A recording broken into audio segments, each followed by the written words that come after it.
نحمدہ ونصلی علی رسولہ الکریم اما بعد۔ بھائی محترم دوستو، بزرگ عزیزو، بات تو وہی ہے جو حضرت کر رہے تھے، ہے نا، کوئی نئی بات نہیں ہے۔ چہرے بدلتے ہیں لیکن بات وہی ہوتی ہے کہ نہیں؟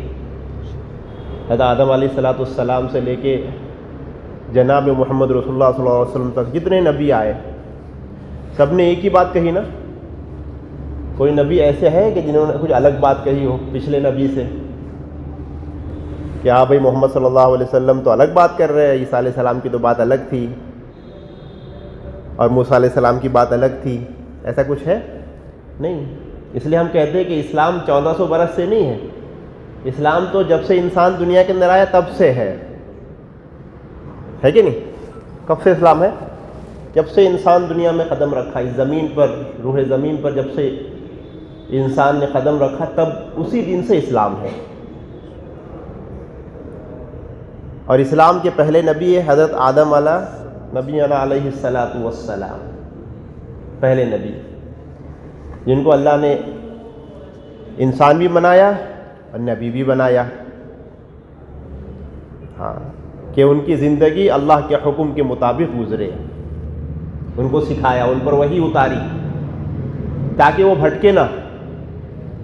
تو باتیں وہی ہے، تمام نبیوں نے اس کو ریپیٹ کیا آ کر، ہاں تمام نبیوں نے ریپیٹ کیا، قَقُولُوا لَا إِلَهَ إِلَّا اللَّهُ تُفْلِحُونَ۔ کیا تھا سارے نبیوں کا کہنا ہے کہ کہو لا الہ الا اللہ، کامیاب ہو جاؤ گے۔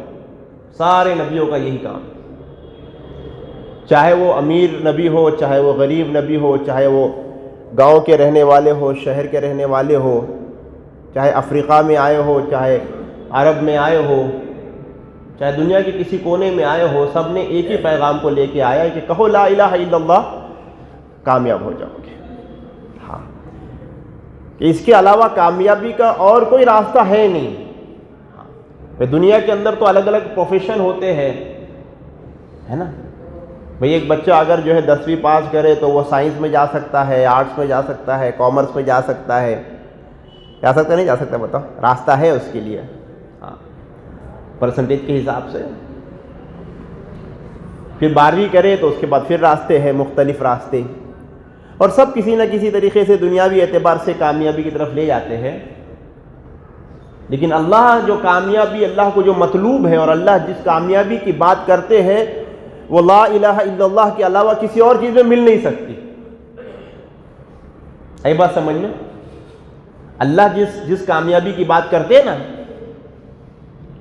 نماز کے اندر ہم کیا بولتے ہیں، اذان کے اندر کیا بولتے ہیں؟ حی علی الصلاۃ، حی علی الفلاح، کہ آؤ نماز کی طرف، آؤ کامیابی کی طرف۔ ہاں، تو دنیا والے تو دنیا کی کامیابی کا سوچتے ہیں کہ تم کو مال مل جائے گا، تم کو دولت مل جائے گی، تم کو عزت مل جائے گی، دنیا کی نعمتیں مل جائے گی، کام آسان ہو جائیں گے۔ دنیا کی کامیابیاں دنیا والے سوچتے ہیں۔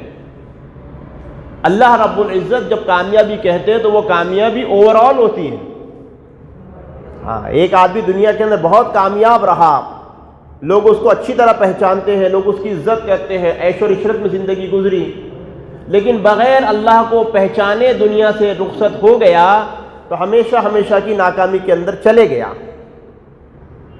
ہوا نہیں ہو؟ بتاؤ، ایک آدمی دنیا کے اندر کوئی چیز نہیں کمایا، دنیا کے اندر اس کی زندگی مفلسی میں گزری، بظاہر دنیا کے اعتبار سے ناکامی نظر آ رہی ہے لوگوں کو، اس کے پھٹے حال زندگی ہے، کھانے کو کھانا نہیں ہے، رہنے کو گھر نہیں ہے، کپڑے نہیں ہیں،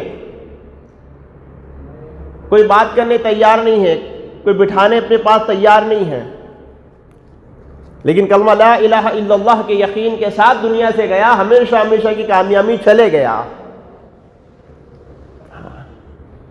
ایک اکثر مثال دے کے، موٹی مثال دے کے بتاتے ہیں کہ بھئی ایک آدمی کو اگر یہاں سے دلی جانا ہے، یہاں سے دلی جانا تو یہاں سے ڈائریکٹ ٹرین ہے، یہاں سے ڈائریکٹ ٹرین ہے، ایک سچکھنڈ ٹرین چلتی دلی کی۔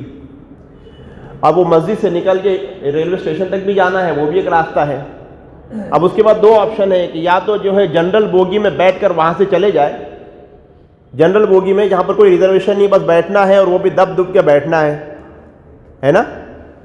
ایک تو وہ آپشن ہے کہ دب دب کے بیٹھے اور سیکنڈ سیٹنگ میں چلے جائے بغیر ریزرویشن کے.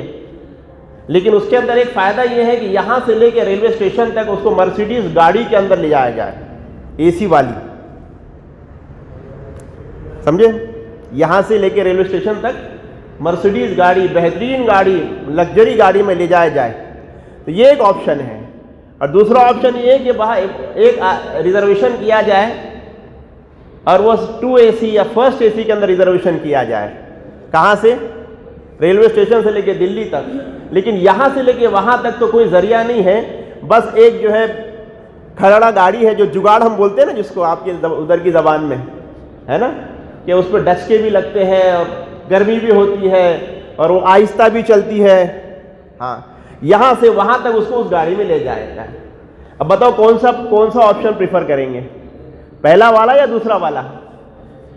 ہاں بھائی, یہاں سے لگژری کار سے ریلوے اسٹیشن جانا اچھا ہے یا یہاں سے جو ہے وہ جگاڑ والی گاڑی کے اندر جانا بہتر ہے تاکہ آ کے اے سی کا سفر ملے؟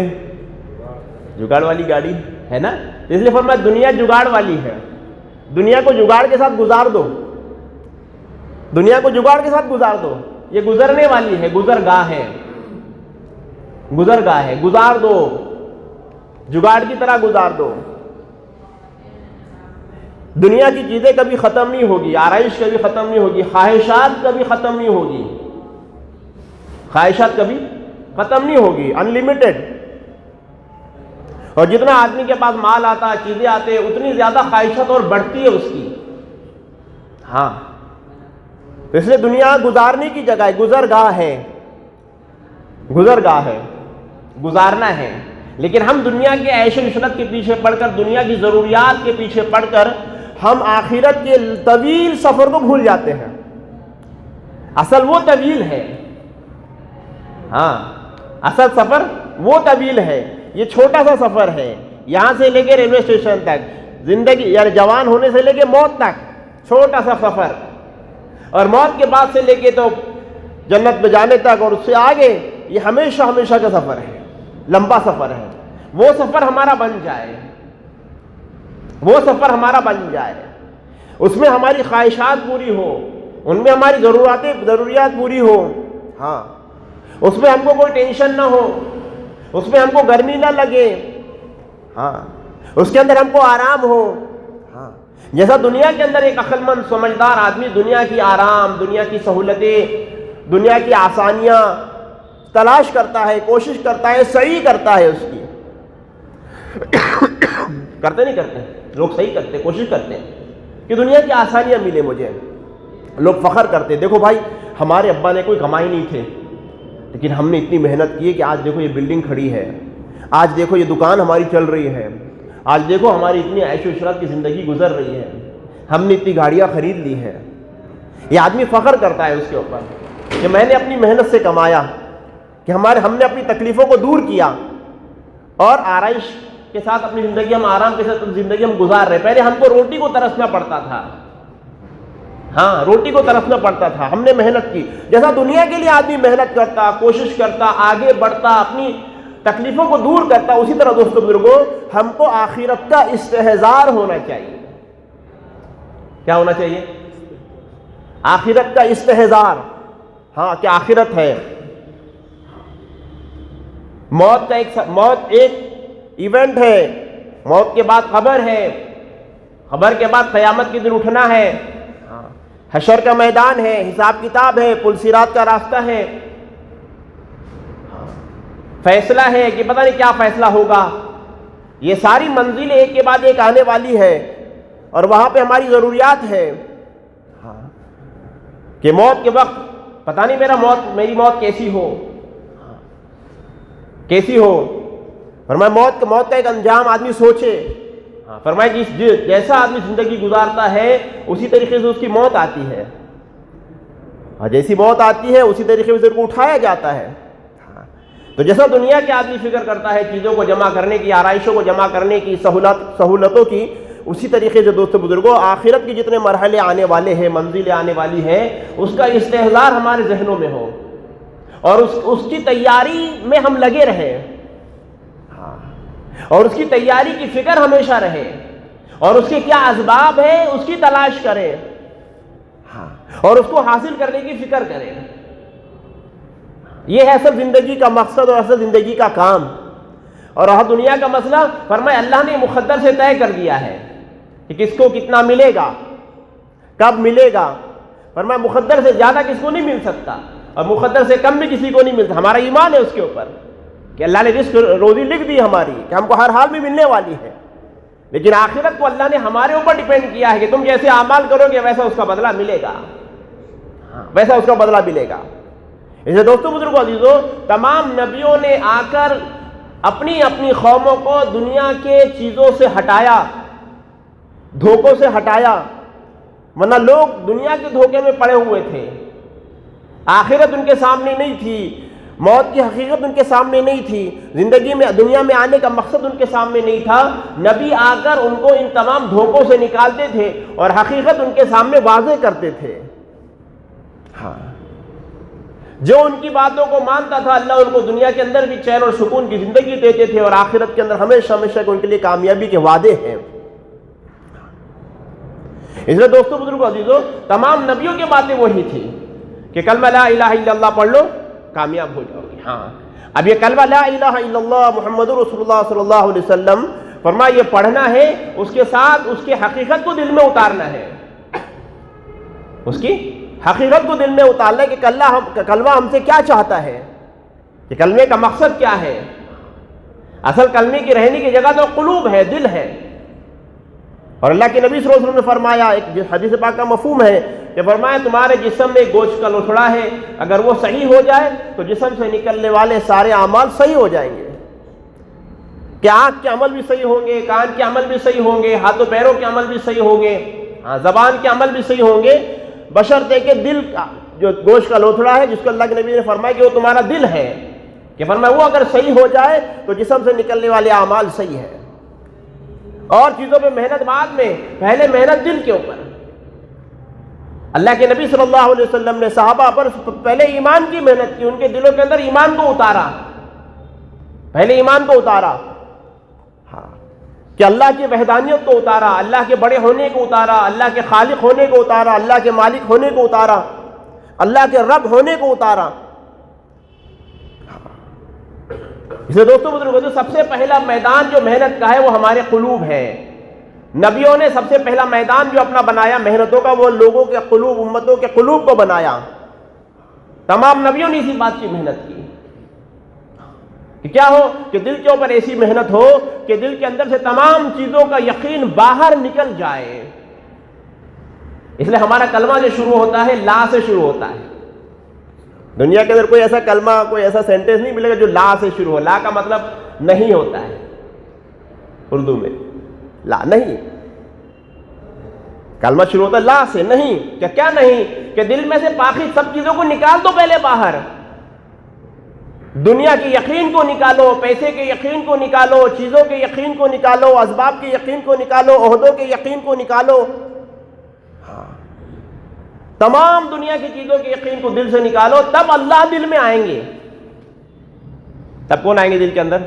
ہاں، کہ لا الہ الا اللہ، سب سے پہلے اللہ کے غیر کا یقین دل سے نکالو کہ کسی سے کچھ نہیں ہوتا، کسی سے کچھ نہیں ہوتا، نہ مال سے ہوتا ہے، نہ اسباب سے ہوتا ہے، نہ چیزوں سے ہوتا ہے، نہ عہدوں سے ہوتا ہے۔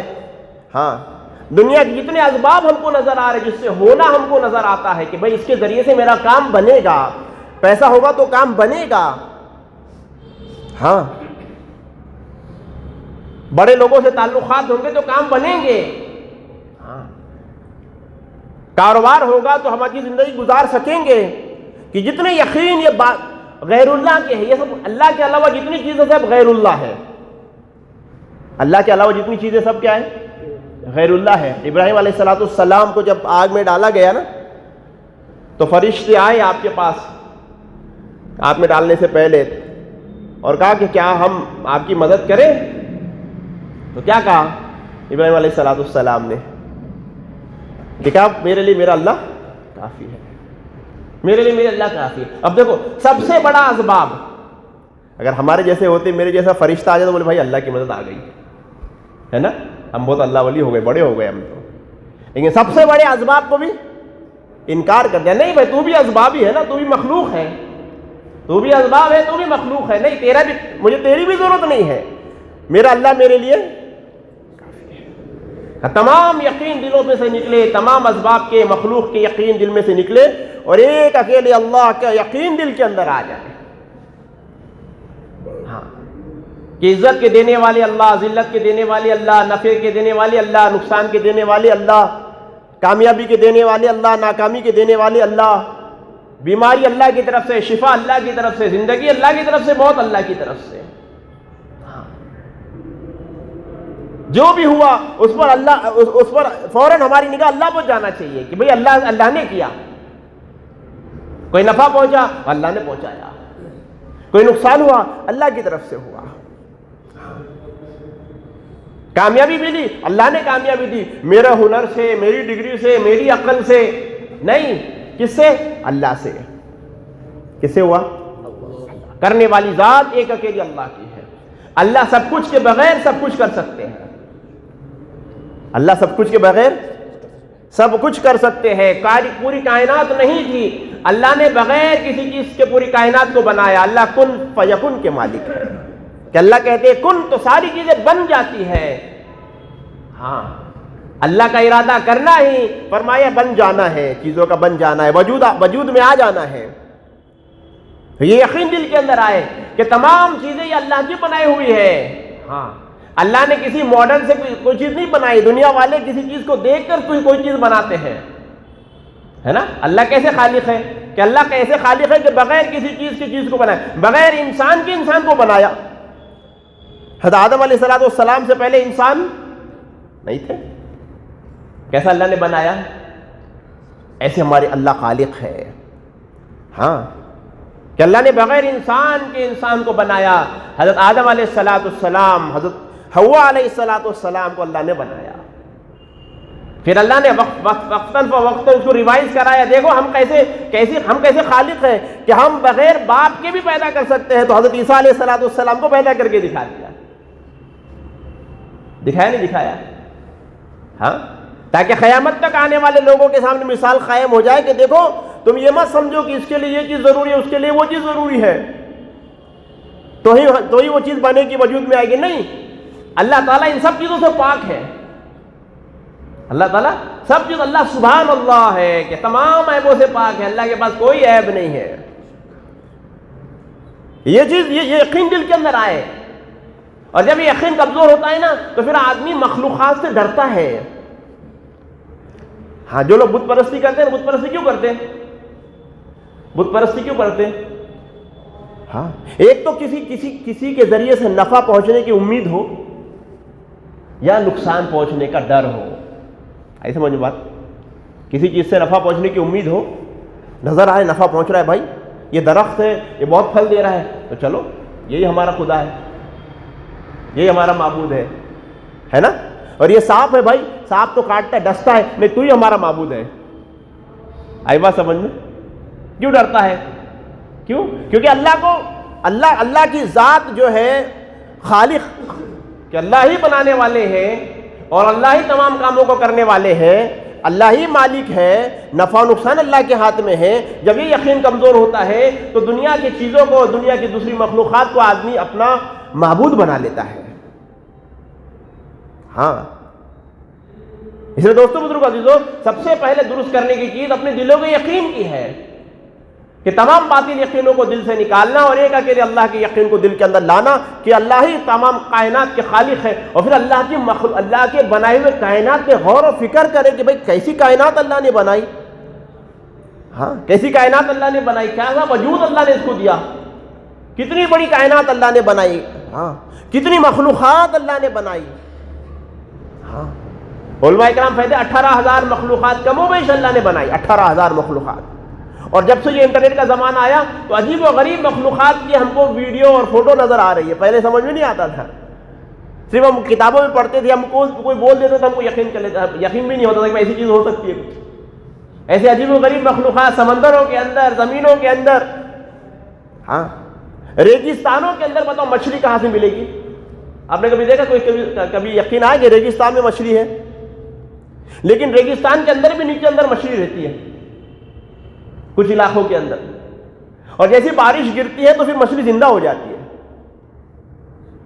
کیسی اللہ کی قدرت ہے، کیسا اللہ خالق ہے، اور کیسا اللہ رب ہے جو اس کو روزی پہنچاتا ہے تب تک کہ جب تک وہ مردہ حالت میں ہے نہیں؟ بتاؤ، تو عجیب و غریب اللہ کی خلقت ہے، اللہ نے مخلوقات کو بنایا ہے۔ ذرا غور و فکر کریں گے تو اللہ کی بڑائی دل کے اندر آئے گی۔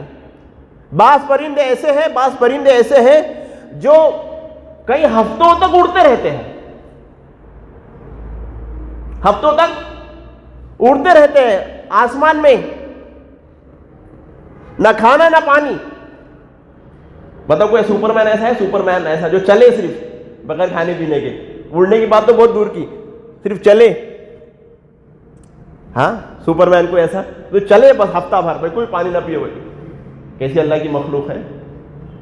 ہاں، اور گھنٹوں اور دنوں مہینوں سفر کرتے ہیں، اور ایک ملک سے دوسرے ملک پہنچ جاتے ہیں مگر ان کو ویزا کی ضرورت نہیں ہے اور ان کو پاسپورٹ کی ضرورت ہے کیا؟ نہیں ہے۔ ہاں، اب یہ ریسرچ کرنے والے جو ہوتے ہیں نا، وہ کیا کرتے ہیں معلوم؟ کسی ایک پرندے کو پکڑتے ہیں، اس کے پیر کے اوپر ٹیگ لگا دیتے ہیں، اس کے پیر پہ ٹیگ لگا دیتے ہیں نا، اور اس کو جی پی ایس پورا ٹریک کرتا ہے اس کو۔ تو وہ انہوں نے پورا راستہ بھی نکالے کہاں سے کہاں گئے۔ یہ بمبئی سے اڑے، پھر بمبئی سے گجرات گئے، پھر گجرات سے اڑے، گجرات سے کشمیر گئے، پھر کشمیر سے اڑے، کشمیر سے چائنا گئے، پورا ٹریک۔ اور پھر آتے وقت دوسرا روٹ لے کر آئے کہ چائنا سے اڑے، پھر ادھر نیپال آئے، پھر نیپال سے نکلے اڑیسہ آئے، پھر اڑیسہ سے نکلے آندھرا آئے، اور وہاں سے پھر واپس بمبئی آئے۔ کیسی مخلوق بتاؤ؟ کون ٹریننگ دینے والا ہے ان کو؟ کون سکھانے والا ہے ان کو؟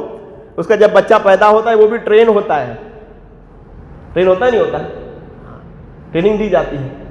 ایک انسان کا بچہ پیدا ہو، اس کو منڈیر پہ رکھ دیا جائے، منڈیر سمجھتے نا؟ پتہ گرے گا کہ وہیں رہے گا؟ گر جائے گا، ہے نا؟ لیکن ایک بلی کا بچہ پیدا ہو، اس کو رکھ دیا جائے تو وہ نہیں گرے گا۔ اللہ تعالیٰ اس کے پروگرام ایسی فٹ کر دیے تھے، اس کو معلوم ہے مجھے کیا کرنا ہے اور کیا نہیں کرنا ہے۔ اللہ ایسے خالق ہے۔ تو اللہ کی مخلوقات کے غور و فکر کریں گے دوستو بزرگوں تو اللہ کی بڑائی دل میں آئے گی کہ اللہ ایسے خالق، اللہ کیسے مالک ہے کہ ساری کائنات کو اللہ نے بنا دیا، لیکن بنا کے اپنے حال پہ چھوڑا نہیں۔ کیا نہیں کیا؟ چھوڑ دیا، بن گیا، اب چلو بھائی اب میرے کنٹرول میں نہیں ہے، ایسا کیا کیا؟ بھائی میں نے تو بنا دیا، اب میں کنٹرول نہیں کر سکتا ہوں۔ نہیں، ساری مخلوق چاہے چونٹی ہو یا بڑے سے بڑا فرشتہ ہو، چونٹی سے لے کے ہم بولتے ہیں جبرائیل علیہ السلام، تو سارے مخلوق اللہ کے قبضے قدرت میں ہے۔ کس میں؟ ہاں، قبضے اور پورا کنٹرول، اللہ کا پورا کنٹرول ہے ساری مخلوقات کے اوپر۔ ہاں، کہ چونٹی سے لے کے جبرائیل تک ساری مخلوق اللہ کی کنٹرول کے اندر ہے۔ ہر چیز نفع نقصان پہنچاتی ہے اللہ کے حکم سے۔ اللہ کے حکم کے بغیر کوئی نفع نہیں پہنچا سکتی ہے، نہ کوئی نقصان پہنچا سکتی ہے۔ تو اللہ کے مالک ہونے کا، اللہ کے کنٹرول کرنے کا دل کے اندر یقین ہو کہ کوئی مخلوق مجھے نقصان نہیں پہنچا سکتی جب تک اللہ نہ چاہے۔ ہاں، اور کوئی مخلوق مجھے نفع پہنچا نہیں سکتی جب تک اللہ نہ چاہے، کہ مخلوق اللہ کے قبضے قدرت کے اندر۔ اس نے فرمایا کہ لوگوں کے قلوب اللہ کی 2 انگلیوں کے درمیان میں ہے۔ مخلوقات کے قلوب دل اللہ کے 2 انگلیوں کے درمیان میں ہے۔ اللہ جس کو جدھر چاہے پھیر دے، موافقت میں پھیر دے یا مخالفت میں پھیر دے، کہ تم سے محبت کرنے والے بن جائے یا تم سے نفرت کرنے والے بن جائے۔ بعض وقت ایسا ہوتا ہے ہم بولتے ہیں یار یہ بہت ہی زیادہ محبت کر رہے ہیں، کیا بات ہے، بہت اچھی طرح بات کر رہا ہے، کیا بات ہے میرے سے، پہلے تو کبھی ایسا کیا نہیں۔ اللہ دل پھیرنے والے ہیں۔ اور کبھی کبھی ایسا ہوتا ہے اچھی بات کرنے والا بھی اس کو کیا ہو گیا، ایسی کیوں بات کر رہا ہے، ایسی کیوں بات کر رہا ہے، کچھ تو ہوا نہیں، میں نے کچھ تو اس کو بولا نہیں، کیا ہوا؟ اللہ نے دل کو پھیر دیا بھائی۔ فرمایا کہ اللہ تعالیٰ کس سے محبت کرتے ہیں، تو جبرائیل علیہ السلام کو بولتے کہ میں فلاں بندے سے محبت کرتا ہوں۔ جبرائیل علیہ السلام آسمانی دنیا پر آتے ہیں، کہا کہ دیکھو اللہ تعالیٰ فلاں بندے سے محبت کرتے ہیں۔ ہاں، پھر سارے فرمایا کہ ساری مخلوقات کے اندر اس کی محبت کو ڈال دیا جاتا ہے، حتیٰ کہ سمندر کی مچھلیاں بھی اس سے محبت کرنے والی بن جاتی ہے۔ تو اللہ کو راضی کر لو، سارے مسئلے حل۔ اللہ کو ناراض کر لو، سارے مسئلے اپنے مول لے لو۔ ہاں، اس لیے مخلوقات اللہ کے ہاتھ میں ہے. ہم چاہتے ہیں کہ مخلوق ہم سے محبت کرے, ہم چاہتے ہیں کہ مخلوق ہم کو نفع پہنچائے, اللہ کو راضی کر لو. ہم چاہتے ہیں کہ ہم مخلوق کی شر سے بچیں, ہم چاہتے ہیں کہ مخلوق سے نقصان سے بچیں, اللہ کو راضی کر لو. اللہ سے معاملہ درست ہو, سارے معاملے درست ہیں. اللہ سے معاملہ بگڑ جائے, سارے معاملے بگڑ جائیں گے, کیونکہ کنٹرول اللہ کے ہاتھ میں ہے. کس کے ہاتھ میں ہے؟ اللہ کے ہاتھ میں. اللہ مالک ہے, اللہ رب ہے. اللہ کیا ہے؟ رب. کتنی بار کہتے ہیں رب ہم دن میں کتنی بار رب کہتے ہیں ہم؟ بتاؤ. ہر نماز میں, ہر رکعت میں کہتے نہیں کہتے؟ کتنی بار؟ ہر نماز میں, ہر رکعت میں کہتے الحمدللہ رب العالمین. کیوں کہا جاتا ہے اتنی بار بھائی؟ اتنی بار کیوں کہا جاتا ہے کہ ہر رکعت میں رب العالمین, ہر رکعت میں کہ اللہ کے رب ہونے کو یاد دلایا جا رہا ہے. ہاں, دنیا کی کوئی مذہب کے اندر اتنی مرتبہ عبادت نہیں ہے جتنی مرتبہ ہمارے پاس ہے. جن میں اتنی مرتبہ ہے, اتنی مرتبہ ہم اللہ کو رب ہونے کو کہتے ہیں اپنی زبانوں سے. وہ ہے کہ اپنے آپ کو یہ یاد دلاتے ہیں کہ دیکھو تمہارا رب اللہ ہے. دکان کو رب مت مانو, نوکری کو رب مت مانو, کھیتی کو رب مت مانو. ہاں, جتنے اسباب تم کو روزی کے نظر آ رہے ہیں ان کو رب مت مانو. رب تو ایک اکیلا اللہ ہے, اور وہ سب ذریعے ہے. دکان ذریعہ ہے, روزی کھیتی ذریعہ ہے, ملازمت ذریعہ ہے, یہ سب ذریعہ ہے. اصل رب تو اللہ ہے, پالنے والے اللہ ہے. جب ماں کے پیٹ میں 9 مہینے بچہ رہتا ہے تو کون پالتے بتاؤ مجھے؟ یا غریب ماں ہو یا امیر ماں ہو؟ ہاں, غریب ماں ہو یا امیر ماں ہو, کون پالتے ہیں؟ اللہ پالتے ہیں, اللہ پالنے والا ہے. جب بچہ باہر نکلتا ہے 2 سال تک کون کون روزی پہنچاتا ہے, کون رزق پہنچاتا ہے اس کو؟ چاہے غریب ماں ہو چاہے امیر ماں ہو, چاہے اللہ کو ماننے والی ہو چاہے اللہ کو نہ ماننے والی ہو, چاہے گاؤں کی ہو چاہے شہر کی ہو, کون اس کا رزق پہنچاتا ہے بتاؤ؟ اللہ پہنچاتا نہیں پہنچاتا؟ ہاں, کہ سردی کے دنوں میں گرم دودھ اور گرمی کے دنوں میں ٹھنڈا دودھ. سنے یہ؟ ہاں, کیسے اللہ ہماری فکر کرنے والے, اور کیسے اللہ رب ہے, کہ اللہ کیسی روزی پہنچاتے ہیں. عجیب و غریب واقعات حضرت شیخ نے لکھے کتابوں کے اندر کہ کیسے اللہ روزی پہنچاتے. ہاں, ایک ڈاکو کا واقعہ لکھا ہوا ہے, غالباً آپ لوگوں نے سنا ہوگا ڈاکو کا واقعہ. ایک ڈاکو جا رہا تھا اپنے لوگوں کے ساتھ, تو دیکھا ایک جگہ بیٹھے تھے آرام کرنے کے لیے, تو دیکھا کہ ایک جو ہے 2 درخت ہے کھجور کے, ایک جو ہے بالکل سرسبز و شاداب درخت ہے, اور ایک درخت جو ہے بالکل سوکھا ہوا درخت ہے. اب وہ تھکا ہوا بیٹھا تھا, غور کرتا تو دیکھا کہ ایک پرندہ جو ہے ایک سرسبز و شاداب درخت پہ سے جو ہے اپنے منہ میں کچھ لے رہا ہے, اور جو ہے وہ دوسرے والے درخت پہ جو جس پہ بالکل کچھ نہیں سوکھا ہوا ہے اس پہ لے جا رہے ہیں, اور وہاں سے ڈال رہا ہے اس کے اوپر لے جاتا ہے. تو کئی مرتبہ دیکھا کہ بھائی سرسبز و شاداب درخت کے کھجور اٹھا کر وہ جو ہے بالکل جو سوکھے والے درخت پہ لے جا رہا ہے.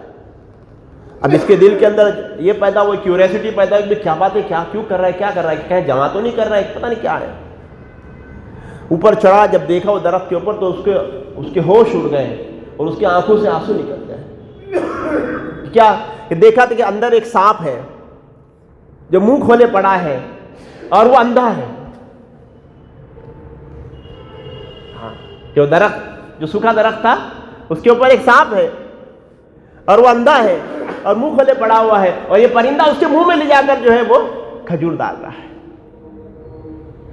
اس نے کہا کہ اللہ, یہ ایسی تیری مخلوق ہے جس کو مارنے کا تیرے نبی نے حکم دیا کہ سانپ کو دیکھو تو نقصان نہ پہنچے اس لیے مار دو, اور جب یہ اندھا ہوا ہے تو نے اس کی روزی کی کیسی فکر کی, اور میں تو ہٹا کٹا انسان ہوں, اور مجھے تو نے کس کام میں لگا دیا کہ میں لوگوں کو لوٹتا ہوں.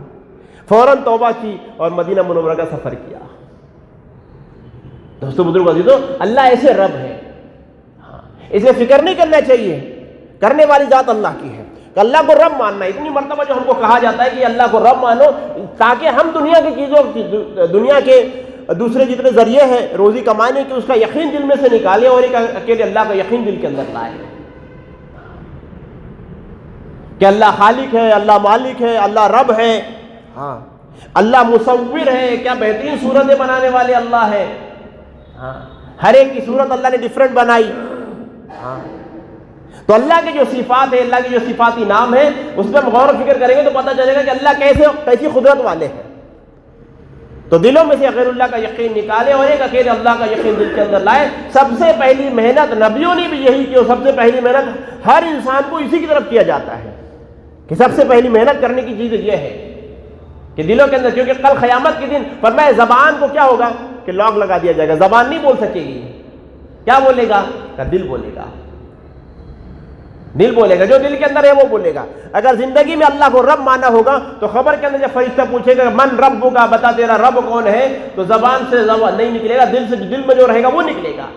کہ دل میں اگر اللہ کو رب مانا ہوگا تو پھر دل سے نکلے گا میرا رب اللہ ہے.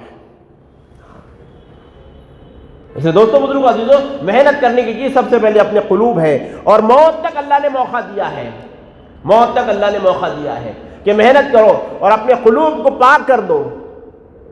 اپنے قلوب کو پاک کرو غیر اللہ کے یقین سے، اور اللہ کے یقین سے اس کو بھر دو. اس کے لیے دوستوں بزرگوں ایک تو غور و فکر اور دوسری دعوت. جتنا امت میں چل پھر کر اللہ کے یقین کو بولیں گے، جتنا امت میں چل پھر کر ایمان کو بولیں گے، اتنا دوستوں بزرگوں اپنا اللہ سے ہونے کا یقین ہمارے دلوں کے اندر بیٹھے گا. ہاں فرمایا ایسا ذکر کرو، اللہ فرماتے نا ایسا ذکر کرو. حدیث پاک کا مفہوم ہے کہ لوگ تمہیں مجنون کہنے لگے. حدیث پاک کا مفہوم ہے کہ اللہ کا ذکر ایسا کرو کہ لوگ تمہیں مجنون کہنے لگے. کیا مطلب؟ کیا ہے مطلب؟ یہ ہے کہ ہر جگہ، ہر ماحول میں، ہر موقع کے اوپر اللہ سے ہونے کی بات کرو، اللہ کی تعریف کرو. ایک جگہ ارشاد ہے کہ ایسی اللہ کی تعریف کرو جیسا تم اپنے آبا اور اجداد کی کرتے ہو. کیسی تعریف کرو اللہ کی؟ بتاؤ، اگر خاندان والے بیٹھے، خاندان والے ایک جگہ بیٹھے اور ان کا جو بڑا کوئی تھا، ان کا انتقال ہو گیا تھا کچھ سال پہلے، تو بتاؤ کیا بات کریں گے؟ ارے ماشاءاللہ وہ تو ایسے تھے، ارے وہ تو ایسے تھے، ان کا کیا دبدبا تھا. کرتے نہیں کرتے؟ ہاں ان کو لوگ آ کے پوچھتے تھے، ملتے تھے، کیا ان کے صفات تھے. کرتے نہیں کرتے؟ جو شریف لوگ ہیں وہ کرتے نہیں. بتاؤ اپنے آبا اور اجداد کی، بھائی ان کے والد صاحب تو فلاں تھے، اور آدمی اپنے آپ کو فخر کرتا ہے کہ میں ان سے خاندان سے ہوں. کرتا نہیں کرتا؟ میں ان کے خاندان سے ہوں، وہ تو ایسے تھے. بتاؤ ہم نے کبھی اللہ کی تعریف ایسی کی کہ ہمارے اللہ تو یہ ہے، میرے اللہ تو یہ ہے، میرے اللہ تو ایسا بنانے والے ہیں، میرے اللہ تو ایسی قدرت والے ہیں، میرے اللہ تو ایسے رب ہے، میرے اللہ تو ایسے خالق اور مالک ہے، میرے اللہ میں تو یہ صفات ہے. فرمایا ایسا ذکر کرو اللہ کا. اور ہر حال، ہر موقع پر، ہر ماحول کے اندر، چاہے موتا ہو، چاہے خوشی کا موقع ہو، ہر جگہ اللہ کو بولو. کسی کی جگہ موتا ہو جائے، میں دیکھو اللہ نے مقدر میں اتنی زندگی لکھی تھی اور اتنی زندگی اس کی ہو گئی، اللہ کی طرف سے آئے ہیں، اللہ کی طرف لوٹنا ہے. انا للہ و انا الیہ راجعون پڑھتے نا. بتاؤ یہ بات کہیں لوگوں سے، بھائی اللہ نے مقدر کی اتنی زندگی رکھی تھی اس کی، اب گئے اللہ، ہم سب کو جانا ہے اللہ کے پاس واپس. ہر چیز میں اللہ. تو جتنا اللہ کو بولیں گے دوستو بزرگوں، اتنا اللہ کا یقین دل کے اندر آئے گا. جیسا دنیا کو بولنے سے دنیا کا یقین دل میں آتا ہے، آج دنیا کے اندر یہ ٹیکنیک استعمال کی جاتی ہے. جتنے ایڈورٹائزمنٹ ہے آپ کے موبائل پہ، ایڈورٹائزمنٹ آتے رہیں گے. آپ کتنی مرتبہ سکپ کرو، ایک مرتبہ تو دیکھ ہی لیں گے. ہوتا نہیں ہوتا؟ بتاؤ موبائل پہ شارٹس پہ آتے رہتے، کبھی ایڈورٹائزمنٹ آتے رہتے بار بار ایک بار آدمی دیکھ لیتا ہے. جب بار بولو، بار بار بولو اللہ سے ہونے کے یقین کو، بار بار بولو اللہ کے رب ہونے کو، بار بار بولو اللہ کے خالق اور مالک ہونے کو. یہ دعوت والی محنت فرما اس کا ذریعہ ہے کہ اللہ کے راستے میں نکل کر بھی اللہ کی بڑائی بولنا ہے، اور اللہ کے راستے سے واپس آنے کے بعد مقام پر بھی اللہ کی بڑائی کو بولنا ہے. یہ ہے دلوں کو بنانے کا راستہ. اور دوستو بزرگوں، ابھی تو ہم کو کوئی سمجھ میں نہیں آتا کہ ہم کیسا کریں گے. اللہ نے آسان طریقہ نکالا ہے، اس لیے سارے نبیوں نے اسی کی دعوت دی. اور رسول اللہ صلی اللہ علیہ وسلم خاتم النبیین ہے، ان کے بعد کوئی نبی دنیا کے اندر آنے والا نہیں ہے. فرمایا اللہ کے نبی صلی اللہ علیہ وسلم نے زندگی گزارنے کا بہترین طریقہ انسانیت کے لیے چھوڑ کے گئے ہیں. ہاں، جس کو لوگ صدیوں سے جس پر ریسرچ کر رہے ہیں، ہاں، اور آخری میں آ کے اسی بات پہ آ رہے ہیں کہ یہی طریقہ اچھا جو 1400 سال پہلے بتایا گیا تھا کہ کھانا کیسا کھانا چاہیے. ریسرچ کرو، آخری میں وہیں پر آؤ کہ کھانا کھانے کا یہ طریقہ بہتر ہے. بھائی چلنے کا تو کیا طریقہ ہے؟ خوب ریسرچ کرو، خوب پیپر بناؤ، خوب پی ایچ ڈی نکل کے اس کے اندر آخری میں وہیں پر آئے کہ چلنے کا طریقہ تو یہی صحیح ہے. ہاں تو جناب محمد رسول اللہ صلی اللہ علیہ وسلم نے دنیا کے اوپر اس نے فرمایا آپ رحمت للعالمین بھی ہیں کہ تم اپنا بیس مت کرو ان چیزوں کے اوپر. ہم نے تم کو طریقہ بتایا ہمارے نبی صلی اللہ علیہ وسلم کے ذریعے سے، اس کو زندگی کے اندر لاؤ. دنیا میں بھی اللہ کامیابی دیں گے، آخرت میں بھی اللہ کامیابی دیں گے. رسول اللہ صلی اللہ علیہ وسلم کے طریقوں کے اندر فرمایا دنیا اور آخرت کی کامیابی ہے، اور اللہ کے نبی صلی اللہ علیہ وسلم کے طریقوں پر رعب ہے کہ اللہ کے نبی صلی اللہ علیہ وسلم کو زندگی کے اندر آراستہ کریں گے، لوگ محبت کریں گے، اور فرمایا غیروں کے اوپر اللہ رعب ڈالیں گے اس کا. اس لیے اللہ کے نبی صلی اللہ علیہ وسلم کا جو سب سے بڑا ہتھیار تھا غیروں کے سامنے، وہ آپ صلی اللہ علیہ وسلم کی شخصیت تھی خود، کہ آپ کا رعب لوگوں پر پڑتا تھا. ہاں کہ تلوار سنچناتی تھی ہاتھ کے اندر، اٹھ نہیں سکتی تھی، ایسا رعب اللہ نے ڈالا تھا. تو جو نبی صلی اللہ علیہ وسلم کے فرمائے طریقے کے اندر اتنا رعب ہوتا، اگر ہم اس کے اختیار کریں گے. دیکھو دنیا کے اندر آدمی کسی نہ کسی کی تقریر ضرور کرتا ہے. آپ کسی کو بولو کہ بھئی آپ نے یہ بال ایسے کیوں رکھے، بھئی آپ نے یہ شرٹ ایسا کیوں پہنا، بھئی آپ نے یہ پینٹ ایسا کیوں پہنا، بھئی آپ نے یہ گھڑی کیوں خریدی، بولے گا بھئی فلاں کے پاس تھی، یا اس کی بہت ایڈورٹائزمنٹ چل رہی تھی، یا فلاں بندہ پہنتا ہے کوئی مشہور، ہم نے اس کو دیکھ کے کیا. کرتے نہیں کرتے بتاؤ؟ ہاں اکثریت کا یہ حال ہے کہ کسی نہ کسی دیکھ کے بھائی اس نے ایسا کیا تو ہاں یہ اچھا آدمی ہے تو میں بھی ایسا کروں گا. دنیا کے اندر سب سے اعلیٰ شخصیت رسول اللہ صلی اللہ علیہ وسلم کی شخصیت ہے، سب سے اعلیٰ، سب سے بہتر. ہاں امام الانبیاء ہے، خاتم النبیین ہے، رحمت للعالمین ہے. ہاں اللہ کے محبوب نبی ہے، پیارے نبی ہے، سبب وجود کائنات ہے. کیا ہے سبب وجود؟ ہاں کہ اللہ کو اپنے حبیب صلی اللہ علیہ وسلم کو پیدا کرنا نہیں ہوتا تو اللہ کائنات کو ہی نہیں بناتے. ہاں ایسے نبی صلی اللہ علیہ وسلم کا کھانا، ایسے نبی صلی اللہ علیہ وسلم کا پہننا، ایسے نبی صلی اللہ علیہ وسلم کا لیٹنا، ایسے نبی صلی اللہ علیہ وسلم کا چلنا، ایسے نبی صلی اللہ علیہ وسلم کے دنیا کے اعمال کرنا، بتاؤ کتنے اعلیٰ ہوں گے، کتنے بہتر ہوں گے.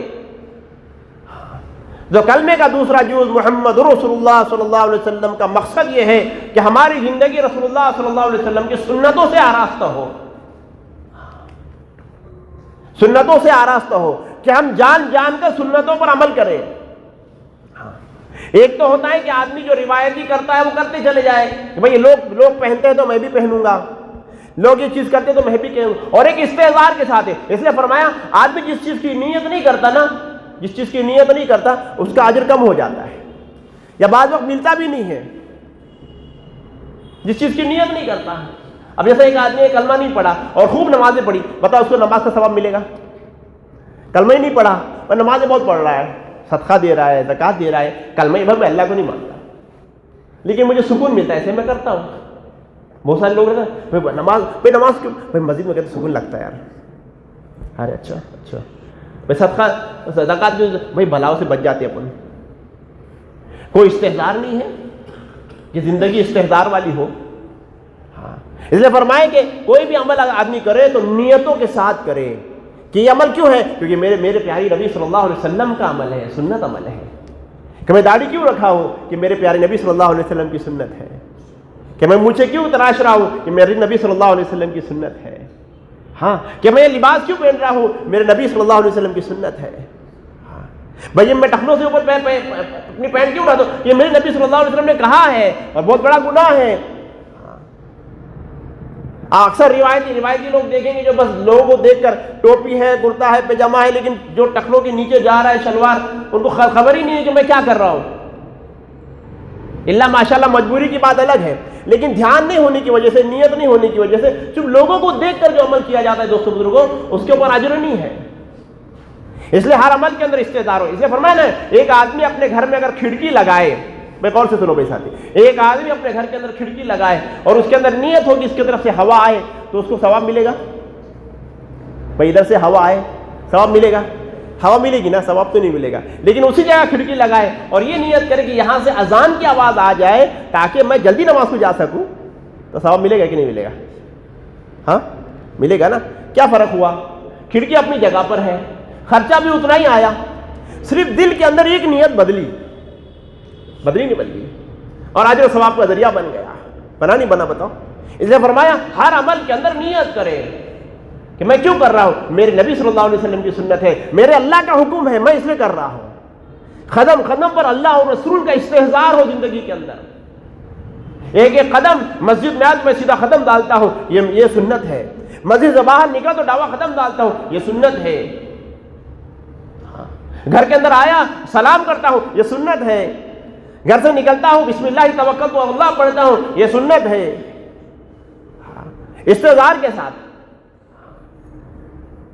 بیت الخلاء میں جاتا ہوں، اس کے اعمال، دوستوں سے ملتا ہوں، اس کے اعمال، مسافہ کرتا ہوں، مسافہ کرنے کا صحیح طریقہ کیا ہے، سنت طریقہ کیا ہے، اس کو جانے اور اس کو عمل کرے ثواب کی نیت سے، اور خوشی خوشی عمل کرے کہ بھئی جب دو مسلمان ملتے ہیں اللہ کے لیے تو کیا ہوتا ہے کہ اللہ ان کے گناہوں کو معاف کر دیتے ہیں. تو ہر عمل کے اندر استحضار ہو تو وہ عمل کا ثواب ملے گا. ہاں، وہ عمل کے اجر بڑھے گا، وہ عمل سے نجات ہوگی، وہ عمل سے درجات بلند ہوں گے. ایک ہماری مینٹلٹی یہ ہے کہ بس ہم کو جہنم سے بچنا ہے. ہم کو جہنم، بہت اچھی بات ہے کہ اللہ ہم سب کو جہنم سے بچائے اور دنیا اور آخرت کے ہر عذاب سے اللہ ہم کو بچائے. اب دیکھو ایک جگہ آگ ہے اور ایک جگہ جو ہے آگ نہیں ہے، اور آپ جو ہے جہاں آگ ہے بس اس کے کنارے پہ چل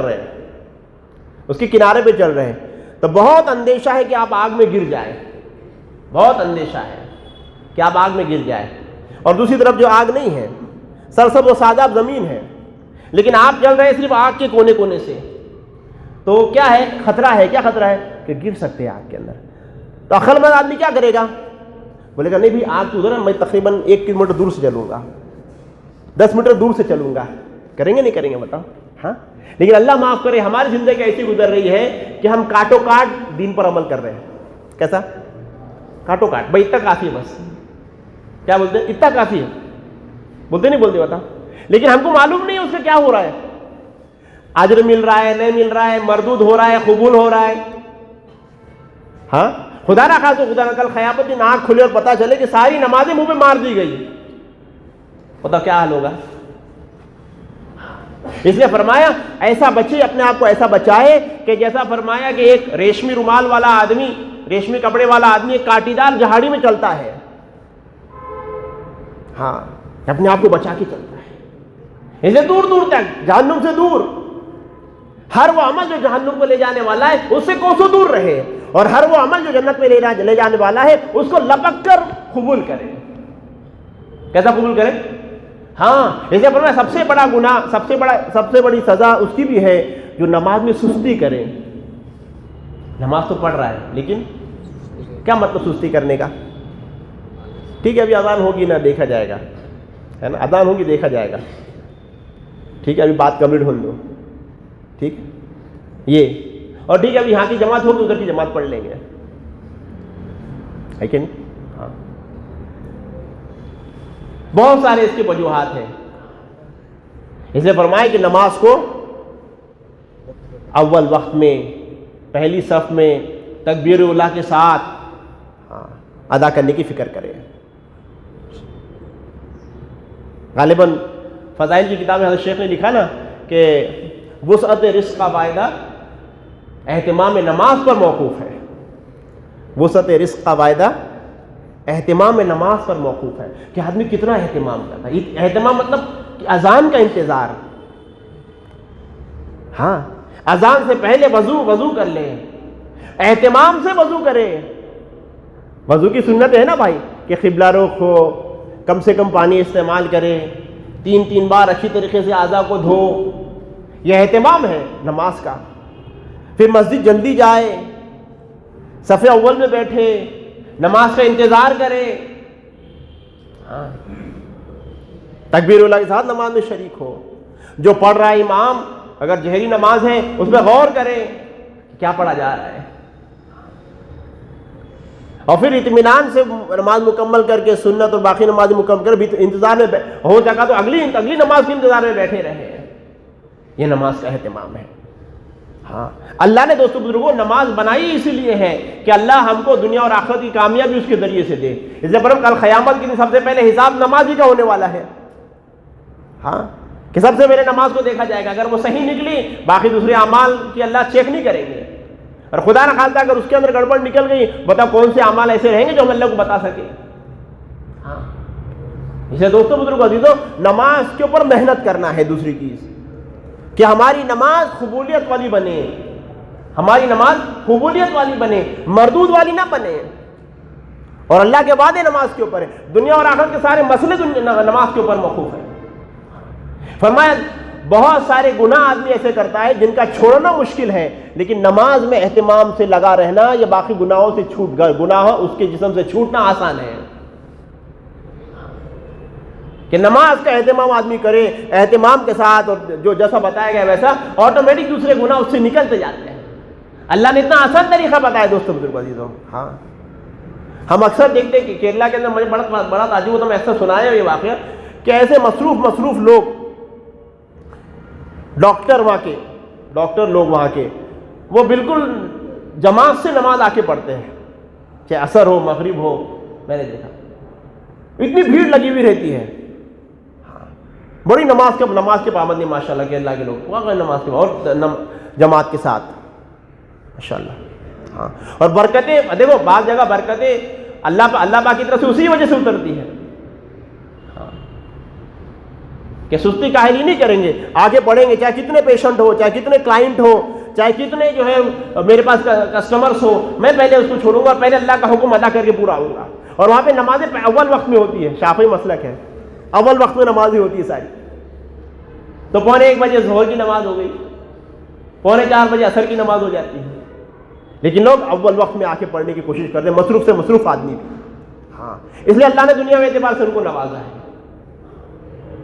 اس لیے محنت کرنے کی جگہ ہے دوستو بزرگوں, سب سے پہلے اپنے قلوب پر محنت کریں, سب سے پہلے نمازوں پر محنت کریں. اور دوستو بزرگوں اللہ نے ختم نبوت کے طفیل میں اللہ نے ہم کو بہت بڑا کام دیا, بہت بڑی ذمہ داری دی. ہاں یہ بہت بڑی ذمہ داری ہے دوستو بزرگوں, بہت بڑی ذمہ داری اللہ نے دی. اور فرمائیں کہ ساری انسانیت کی ذمہ داری اللہ نے ہم کو دی ہے. ہاں کہ کلمے کو پار سارے انسانیت تک پہنچانا, کلمہ لا الہ الا اللہ کو ساری انسانیت تک پہنچانا یہ ہر مسلمان کی ذمہ داری ہے. جس نے کلمہ لا الہ الا اللہ محمد رسول اللہ صلی اللہ علیہ وسلم پڑھا اس کی ذمہ داری ہے کہ اس کلمے کو دوسرے تک پہنچائے اور اس کا حق ادا کر دے. ایک تو پہنچانا یہ ہے کہ بھئی آدمی کسی کو کتاب دے دے, آدمی کسی کو ایک بار بول دے. ہاں ایک تو یہ ہے کہ آدمی دعوت دے دے, اور ایک ہے حق ادا کرنا. حق ادا کرنا یہ ہے کہ پہلے بھائی ساتھیوں جو ہمارے دعوت و تبلیغ میں محنت بتائی جاتی ہے کہ بھائی ساتھیوں اس کو پیار محبت سے جوڑیں, اس کو مائل کریں. کیا کریں؟ مائل کریں اس کو. اللہ کے نبی صلی اللہ علیہ وسلم کو اللہ نے 40 سال تک نبوت کا کام نہیں دیا کیا 40 سال کی عمر تک نبوت کا کام نہیں دیا. کیا کہ 40 سال تک اللہ نے اللہ کے نبی صلی اللہ علیہ وسلم کا کیریکٹر بنایا, کیریکٹر بلڈ کیا, کہ لوگوں کے دلوں کے اندر یہ بات بیٹھ گئی کہ بھئی یہ صادق اور امین ہے. کیسے یہ؟ ہاں یہ محمد صلی اللہ علیہ وسلم صادق اور امین ہے, سچے ہیں اور امانت دار ہیں. ہاں لوگوں کے دلوں کے اندر محبت پیدا کی. پھر فرمایا پھر اللہ کے نبی صلی اللہ علیہ وسلم کو ذمہ داری کی تھی جاؤ اب جا کے دعوت دو لوگوں کے اندر. اس لیے دعوت کا اسلوب یہ ہے کہ لوگوں کے دلوں میں اپنی محبت پیدا کرو, اچھے اخلاق سے پیش آؤ. ہاں محبت کرو, ان کی خاطر کرو, ان کی داڑھی ٹھنڈی میں ہاتھ ڈال کے بات کرو. کبر سے پیش نہ ہو, چاہے ہم کتنے بڑے کیوں نہ ہو, چاہے ہم کتنے مالدار کیوں نہ ہو, کتنی دولت والے کیوں نہ ہو, کتنے کاروبار والے کیوں نہ ہو. زمینی سطح پر اتر پر لوگوں کے ساتھ حسن سلوک کر ان کو جوڑنے کی فکر کرنا ہے. اور دوسری بات ان کو حکمت سے ایمان اور دین سمجھانا ہے. حکمت سے ایمان اور دین سمجھانا ہے کہ قریب کرنا ہے, حکمت سے ایمان اور دین سمجھانے کہ ایمان کیا ہے. اس لیے فرمایا کہ خوشخبریاں سناؤ لوگوں کو کہ ایمان ہے تو تم کو کیا ملے گا, ایمان ہے تو کیا ملے گا. ہاں اتنی بڑی جنت ملے گی, اتنی بڑی جنت ملے گی کہ فرمایا رائی کے دانے کے برابر ایمان کو بچا کے لے جائیں گے تو دنیا سے 10 گنا بڑی جنت دینے کا اللہ کا وعدہ ہے. ہاں یہ ایمان کو سمجھانا ہے, ایمان کی فضیلت کو سمجھانا ہے کہ اللہ نے ایمان دیا, اتنا قیمتی ایمان ہمارے پاس ہے. لوگوں کو معلوم نہیں ہے کہ ایمان کی قیمت کیا ہے، اور جس کا جتنا بڑا ایمان ہوگا اس کو اتنی بڑی جنت اللہ عطا فرمائیں گے۔ تو اس اسلوب کے ساتھ فرمائے لوگوں کو خوشخبریاں سنانا ہے، فضائل بتانا ہے کہ ایمان کے کیا فضائل ہے، نماز کی کیا فضائل ہے، کیا انعام اللہ دیں گے نماز کے اوپر، کہ سب سے پہلا انعام فرما 5 وقت کی نماز کے اہتمام پر اللہ نے دنیا کی روزی کے مسئلے کو حل کرنے کا کیا ہے وعدہ، کہ دنیا کی روزی کے مسئلے کے حل، ساری دنیا کے اندر جتنے لوگ آج گھوم رہے پھر رہے محنت کر رہے اس کا مقصد دنیا کی محنت، دنیا کی رزق ہے، روزی ہے، اور اللہ نے کہا کہ 5 وقت کی نماز کی پابندی کرو، اللہ تمہاری روزی کے مسئلے کو حل کر دیں گے۔ تو یہ امت میں چل پھر کر اس کی دعوت دینا ہے، فضائل سنانا ہے کہ ایمان کی فضیلت یہ ہے، نماز کی فضیلت یہ ہے، اللہ کے ذکر کی فضیلت یہ ہے، لوگوں کے ساتھ اچھا برتاؤ کرنے کی فضیلت یہ ہے، اخلاص کی فضیلت یہ ہے کہ کیا ہوگا اگر نیت درست ہوگی تو کیا ہوگا، اور اللہ کے راستے میں نکلنے کی فضیلت یہ ہے، امت میں چل پھر کر دوستوں بزرگوں فضائل کو بتانا، اور پھر اپنا حق، تیسرا حق یہ ہے کہ پھر جن کو دعوت دی ان کے لیے دعا کرنا، کیا کرنا ان کے لیے دعا، یہ ہے حق ادا کرنا کہ لوگوں کو قریب کرے، لوگوں کو دین کی بات بتائے، فضائل بتائے، اور ان کے لیے پھر دعا کریں۔ اللہ کے نبی صلی اللہ علیہ وسلم نے دعا کر کے کس کو مانگا؟ حضرت عمر رضی اللہ عنہ کو مانگا، نہیں مانگا کہ اللہ عمر رضی اللہ عنہ کو ہدایت دے، اللہ سے مانگا تو اللہ نے ہدایت دی، اور بہت سارے واقعات حضرت شیخ نے کتابوں میں لکھے کیسی ہدایت ملی لوگوں کو، کہ کیسی لوگوں نے محنت، اللہ والوں نے محنت کی اور لوگوں کو ہدایت ملی اس کی وجہ سے۔ اور بتاؤ اگر ہماری وجہ سے کسی کو ہدایت مل جائے دوستوں بزرگوں، کوئی راہ راستے پر آ جائے، بتاؤ ہمارے لیے کتنا بڑا اجر و ثواب کا ذریعہ ہے نہیں ہے؟ بتاؤ۔ حضرت علی رضی اللہ عنہ اللہ کے نبی نے فرمایا کہ تمہارے کہنے سے اگر ایک بھی شخص راہ راستے پر آ جائے تمہارے لیے سرخ اونٹوں سے زیادہ بہتر ہے۔ اس زمانے میں سرخ اونٹیں بہت اعلیٰ مال سمجھا جاتا تھا۔ اس لیے دوستوں بزرگوں عزیزوں، اپنی زندگیوں کو دعوت کی محنت پہ لگانا ہے، اور پھر اللہ کا وعدہ ہے جو اللہ کی دین کی مدد کرے گا اللہ اس کی مدد کریں گے۔ اچھا بتاؤ اللہ کو ہماری مدد کی ضرورت ہے کیا؟ بولو، اللہ کو ہماری مدد کی ضرورت ہے؟ ہاں، اللہ تو کن فیکون کے مالک ہے نا۔ بتاؤ اللہ چاہے تو ہدایت اگر دینا چاہے تو ایک رات میں سب کے قلوب کو ہدایت کی طرف پھیر دے اور سب کو ہدایت ملے، لیکن اللہ کی سنت یہ ہے کہ اللہ پاک محنت کرواتے ہیں نبیوں سے اور رسول اللہ صلی اللہ علیہ وسلم کے امتوں سے، اور پھر اللہ پاک اپنے ہدایت کو عام کرتے ہیں، اللہ اپنا ہدایت کو پھیلاتے ہیں اور ہدایت کو دیتے ہیں تاکہ ہم بھی اس کے اجر میں شریک ہو جائے، ہاں ہم کو بھی اس کا اجر کا کچھ نہ کچھ حصہ مل جائے۔ اسے دوستوں بزرگوں عزیزوں نیت کریں انشاءاللہ کہ ہم بھی اللہ کی دین کی محنت کریں گے انشاءاللہ۔ اس کے لیے دوستوں بزرگوں اللہ کے راستے میں نکل کر سیکھنا ہے، اللہ کے راستے میں نکل کر دین کو سیکھو، دعوت کو سیکھو، دعوت کے اسلوب کو سیکھو۔ ہاں جتنا اللہ کے راستے میں آدمی نکلے گا، اپنے جان مال وقت کو لگائے گا اور مسجد کے ماحول کے اندر امیر کی اطاعت کے اندر رہے گا، اتنا دوستوں بزرگوں اس کے اندر وہ صفات آئیں گے جن صفات کو لے کر جب دنیا کے اندر چلے گا پھرے گا تو وہ چلتا پھرتا اللہ اس کو ہدایت کا ذریعہ بنائیں گے۔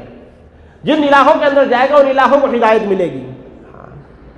ایک شخص پورے علاقے کے لیے اللہ کافی کر دیں گے۔ ہاں ایک شخص ایک ضلع کے لیے کافی، ایک شخص ایک ملک کے لیے کافی ہو جائے گا اگر اصولوں کے ساتھ محنت کرے گا۔ اور بتاؤ ہم چاہتے نہیں چاہتے کہ اللہ ہم سے دین کا کام لے؟ بتاؤ کون نہیں چاہتا؟ ہر آدمی چاہتا نا کہ اللہ میں سے دین کا کام لے۔ اچھا اس میں نہ اللہ کے پاس اللہ مال کو دیکھیں گے، نہ ہماری صورت کو دیکھیں گے، نہ ہمارے خاندان کو دیکھیں گے، نہ ہمارے اسکلز کو دیکھیں گے، نہ ہمارے دماغ کو دیکھیں گے۔ اللہ کے بعد یہ اللہ ہمارے تڑپ کو دیکھیں گے، اللہ ہماری نیتوں کو دیکھیں گے کہ تمہارے اندر کتنی تڑپ ہے، تمہاری نیت کیا ہے۔ ہاں جب ہماری نیت درست ہو جائے گی، ہمارے تڑپ ہوگی اور ہم اس کے اوپر جم جائیں گے تو پھر اللہ پاک ہم سے کام لیں گے انشاءاللہ۔ ہاں اس کے لیے فرمایا پہلا قدم ہم کو اٹھانا ہے۔ ہاں اس لیے فرمایا جب جو ہے بندہ اللہ کی طرف ایک قدم بڑھتا ہے اللہ اس کی طرف 2 قدم بڑھتے ہیں۔ جب اللہ کی طرف ایک بندہ جو ہے چل کے آتا ہے اللہ اس کی طرف دوڑ کر آتے ہیں۔ تو ہم کو شروع کرنا ہے کہ اللہ میں نے نیت کی، مجھے اللہ کی دین کا کام کرنا ہے، مجھے اللہ کی دین کے محنت کو لے کے ساری دنیا کے اندر چلنا پھرنا ہے اور اللہ پاک ساری انسانیت کو ہدایت دے دے۔ اس نیت سے آدمی نکلے گا دوستو بزرگوں تو پھر اللہ پاک اسی دین کا کام لیں گے انشاءاللہ۔ ہاں اور آج فرمایا ساری دنیا کے اندر دوستو بزرگوں بہت بڑا میدان ہے، بہت بڑا میدان ہے سارے علاقوں کے اندر۔ ہاں لوگ ایسے شرک اور بدعات میں پڑے ہوئے ہیں کہ ہم یقین نہیں کر سکتے ان باتوں کے اوپر۔ اس کو دین کا لیبل لگا کر شرک اور بدعت کے اندر ساری امت پڑی ہوئی ہے۔ تو ان کے پاس جا کر، اور جب نئی بات لوگوں کو سمجھ میں آتی، حق بات سمجھ میں آتی، تو اللہ پاک نے ضمیر بنایا ہے انسان کے دل کے اندر، وہ گوارا کرتا ہے کہ ہاں بھائی یہ بات صحیح ہے، اس کو لینا چاہیے. اس لیے دوستوں بہت سارے لوگوں نے محنت کی جب جا کر دین ہم تک پہنچا. آج سے چند سال پہلے دیکھو کیا حال تھا، تقریباً 50 سال کے پہلے کی بات بولو، مسجدوں کے اندر لوگ زیادہ نہیں آتے تھے، لیکن اللہ پاک نے دعوت کی محنت سے ماشاءاللہ مسجدوں کے اندر لوگوں کا آنے کا جو سسٹم شروع کیا، اور نوجوان بھی مسجد میں آتے ہیں. پہلے یہ کہا جاتا تھا کہ کوئی نوجوان اگر مسجد میں جائے تو کہا تھا بھائی تیری آنے کی عمر نہیں ہے یہ تو. حالانکہ جیسے آدمی جوان ہو جائے 13 سال میں، 10-12 سال کے اندر، تو اس کو نماز فرض ہو جاتی ہے. لیکن پہلے لوگوں کے اندر یہ بیٹھا ہوا تھا دماغوں کے اندر کہ صرف بوڑھے لوگوں کے لیے نماز ہے، اور جوان مسجد میں نہیں آتے تھے. اور جو جوان مسجد میں آ جائے تو لوگ بولتے تھے کیوں آ جا تو، تیری تو دنیا کمانے کی دن ہے، تیرے تو دنیا میں عیش کرنے کی دن ہے. اس لیے دوستوں بزرگوں عزیزوں، محنت لوگوں نے کی تو یہ عام ہو گیا ماحول. اب اس کے آگے اب میدان بہت باقی ہے، میدان بہت باقی ہے. ہم اپنے محلوں میں دیکھیں، ہم اپنے اطراف کے اضلاع کے اندر دیکھیں کہ کیسے کیسے شرک اور کفر کے اندر، جہالت کے اندر لوگ پڑے ہوئے ہیں کہ اللہ ہی معاف کرے، اللہ ہماری حفاظت فرمائے. اس کے لیے فرمایا جان لگانا، مال لگانا، وقت لگانا، اپنی صلاحیتوں کو لگانا. اس لیے فرمایا دنیا کا جو بھی آدمی علم حاصل کرے، دنیا کے جو بھی ہنر حاصل کرے، اس کے اندر بھی یہ نیت کرے کہ انشاءاللہ مجھے اس کے ذریعے سے اللہ کے دین کا کام کرنا ہے. ٹھیک ہے انشاءاللہ. اس کے لیے دین کا کام کرنا ہے. وہ نیت آدمی جب کرے گا انشاءاللہ تو پھر اللہ پاک اس سے ضرور دین کا کام لے گا. اور اگر ہم دنیا کی کوئی بھی چیز سیکھ رہے ہیں اور وہ سیکھنا ہمارا صرف دنیا کے لیے ہو دوستوں بزرگوں، تو پھر وہ اللہ پاک اس سے ہمارا دنیا کا کام نہیں، دین کا کام نہیں لیں گے. جیسا مثال بتایا میں نے، کھڑکی کی مثال بنائے، آدمی نیت کرے تو وہاں سے اذان بھی آئے گی اور جو ہوا بھی آ جائے گی. اسی طرح دنیا کے آدمی جو بھی کام کرے انشاءاللہ. اب صحابہ اکرام جو دنیا کے اندر پھیلے، اکثر کیرلا کی اکثر مثال میں دیتا ہوں کہ کیرلا کے اندر بہت ساری صحابہ کی مزاریں ہیں الگ الگ علاقوں کے اندر. لوگوں کو نام نہیں معلوم، لیکن کہتے ہیں کہ بہت دور سے، بہت پہلے آئے ہوئے ہیں. اور وہ سب آئے تھے عرب کو چھوڑ کر، اور یہاں پر تو وہ ایک تو دعوت کی محنت کو لے کر آئے، اور اس کے ساتھ ساتھ بعض لوگ تو واپس گئے اور بعض لوگ پھر یہیں پر بس گئے. اور پھر کیرلا کے ساحل سے لے کر تو بمبئی تک اور گجرات تک پھر وہ لوگوں کا سفر ہوا، اور وہاں سے انہوں نے جماعتیں بنائی اور اللہ کے راستے میں نکلے. اور پھر وہاں سے لوگ، اللہ پاک نے مختلف جگہوں پر یہ ان کے ذریعے سے دین کا کام لیا، لوگوں کو ہدایت ملی. اس لیے اب پہلے سے ربط تھا کہ وہ پہلے کاروباری لائن سے آتے تھے، بعد میں پھر دین کی لائن سے اللہ نے ان کو وہاں پر بھیجا. اور ساری دنیا کے اندر ایسی، اب دیکھو ہر جگہ پہ، ملیشیا، انڈونیشیا کے اندر صحابہ گئے.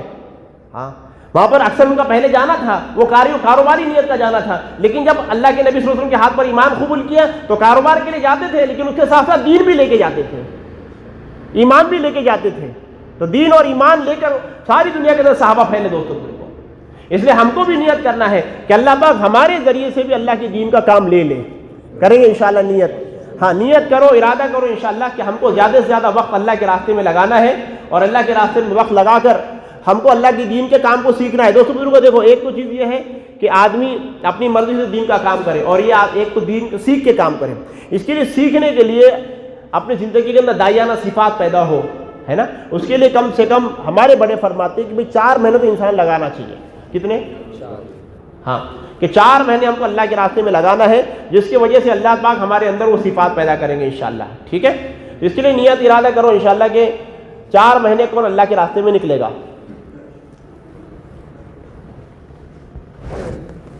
بسم اللہ الرحمن الرحیم. الحمدللہ رب العالمین. سبحان ربی العالی العلی الوہاب. اللہم صلی علی سیدنا شفیعنا حبیبنا نبینا مولانا محمد وبارک وسلم. استغفر اللہ ربی من کل ذنب واتوب الیہ.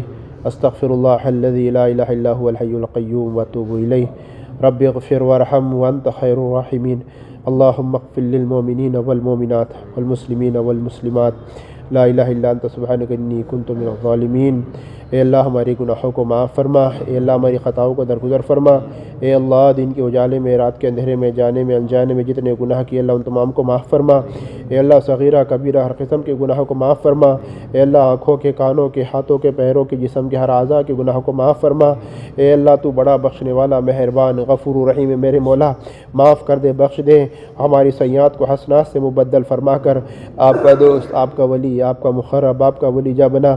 تو ہمارا بن جا، ہمیں ہمیں اپنا بنا لے، اے اللہ تو ہمارا بن جا ہمیں اپنا بنا لے، اے اللہ سوائے تیری محتاجی کسی اور کا محتاج بننے سے حفاظت فرما، اے اللہ تیری محبت کو تمام محبتوں پر غالب فرما دے، سوائے تیرے ڈر و خوف کے تمام ڈر و خوف دل سے نکال دے، ہر فتین کے فتنے سے، شریر کے شر سے، دشمن کی دشمنی سے، مکار کی مکاریوں سے، سازش کرنے والوں کی سازشوں سے، حاسدین کی حسد سے حفاظت فرما دے، اے اللہ جو کچھ بھی کہا گیا سنا گیا اس پر عمل کی توفیق عطا فرما دے، اس کو نجات کا سبب بنا دے، پکڑ کا سبب بننے سے حفاظت فرما دے، اے اللہ ان باتوں پر اے اللہ دل و جان سے عمل کی توفیق عطا فرما دے، اے اللہ دلوں کے اندر نیت کو قائم فرما دے، تیرے دین کی محنت کے لیے دیر اور دور کے لیے نکلنا آسان فرما دے، جن لوگوں نے نکلنے کے ارادے کیے ان کا بھی نکلنا آسان فرما دے، اے اللہ جن لوگوں نے ارادے نہیں کیا ان کا بھی ارادے کرنا آسان فرما دے، اے اللہ جماعتوں کا جو دینے کا ہم نے ارادہ کیا ہے، نیت کی ہے، اے اللہ اس کو عملی جامہ پہنا دے اور زیادہ سے زیادہ جماعتوں کا نکلنا آسان فرما دے، اے رب العالمین